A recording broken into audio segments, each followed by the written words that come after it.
Dobrodošli pri besedi v družbi, torej Božja beseda v družbi svetopisemske družbe, kjer po kampanji Berem besedo premišljujemo odlomke. Danes bomo brali 16. odlomek, Evangelij po Luku, 22. poglavje, 1. do 46. vrstice. Bližal pa se je praznik nekvašenega kruha, ki se imenuje Pasha. Veliki duhovniki in pismouki so iskali način, kako bi ga umorili, kajti bali so se ljudstva. Tedaj je šel Satan v Juda, ki se je imenoval Iškariot in je bil izmed števila 12. Odšel je k velikim duhovnikom in poveljnikom in se z njimi domenil, kako bi jim ga izročil. Razveselili so se in se pogodili z njim, da mu dajo denarja. Privolil je in iskal priložnost, da bi ga izročil, ko ne bi bilo blizu množice. Prišel je dan nekvašenega kruha, ko je bilo treba žrtvovati pashalno jagnje. Jezus je poslal Petra in Janeza ter jima rekel: Pojdita in nam pripravita pashalno jagnje, da bomo jedli. Ona dva sta mu rekla: Kje hočeš, da ga pripraviva? Rekel jima je: Glejta, ko prideta v mesto, vama bo prišel naproti človek, ki bo nosil vrč vode. Pojdita za njim v hišo, v katero bo šel, in recita hišnemu gospodarju: Učitelj ti pravi, kje je prostor, kjer bi jedel pashalno jagnje s svojimi učenci? Pokazal vama bo v nadstropju veliko opremljeno obednico in tam pripravita. Odšla sta in našla, kakor jima je rekel, in sta pripravila pashalno jagnje. Ko je prišla ura, je sedel k mizi in apostoli z njim. In rekel jim je: Srčno sem želel jesti z vami to pashalno večerjo, preden bom trpel, kajti povem vam, da je ne bom več jedel, dokler ne bo dopolnjena v Božjem kraljestvu. In vzel je kelih, se zahvalil in rekel: Vzemite to in si razdelite med seboj, kajti povem vam, odslej ne bom več pil od sadovinske trte, dokler ne pride Božje kraljestvo. In vzel je kruh, se zahvalil, ga razlomil in ga dal in rekel: To je moje telo, ki se daje za vas.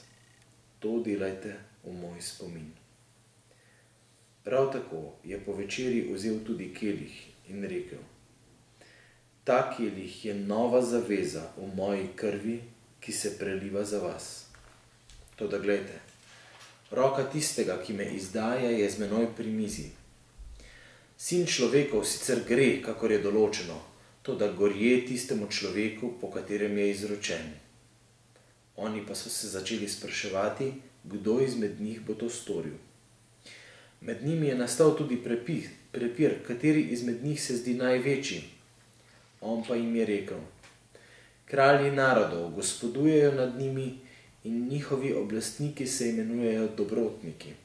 Med vami pa naj ne bo tako, ampak največji med vami naj bo kakor najmlajši in voditelj kakor strežnik. Kdo je namreč večji, kdor sedi pri mizi ali kdor streže? Ali ne tisti, ki sedi?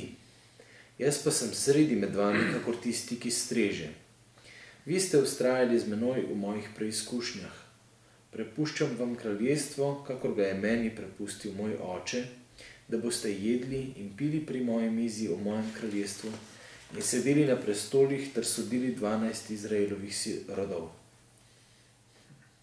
Simon, glej, Satan vas je zahteval, da bi vas presejal kakor pšenico. Jaz pa sem molil zate, da ne opeša tvoje vere. Ko se boš nekoč spreobrnil, utrdi svoje vrate. Ta mu je rekel: Gospod, s teboj sem pripravljen iti tudi v ječo in smrt. On pa je dejal: Povem ti, Peter, danes petelin ne bo zapel, dokler 3-krat ne utajiš, da me poznaš. In rekel jim je: Ko sem vas poslal brez denarnice, brez torbe in obutve, ali ste kaj pogrešali? Dejali so: Nič. Rekel jim je: Kdor ima denarnico, naj jo zdaj vzame, prav tako tudi torbo, in kdor nima meča, naj proda svojo suknjo in si ga kupi. Povem vam namreč, da se mora na meni izpolniti to, kar je pisano. Med hudodelce je bil preštet. To, kar zadeva mene, se bliža izpolnitvi. Rekli so: Gospod, glej, tukaj sta 2 meča. On pa jim je dejal: Dovolj je. Šel je ven in se kakor ponavadi napotil proti Oljski gori. Tudi učenci so šli z njim. Ko je prišel na tisti kraj, jim je rekel: Molite, da ne pridete v skušnjavo. Sam pa se je oddaljil od njih približno za lučaj kamna, padal je na kolena in molil: Oče, če hočeš, daj, da gre ta kelih mimo mene, toda ne moja volja, ampak tvoja naj se zgodi. Prikazal se mu je angel iz nebes in ga krepčal. Ko ga je obšel smrtni boj, je še bolj goreče molil. Njegov pot je postal kakor kaplje krvi, ki padajo na zemljo. Ko je vstal od molitve, je šel k učencem in ugotovil, da so od žalosti zaspali. Rekel jim je: Kaj spite? Vstanite in molite, da ne pridete v skušnjavo.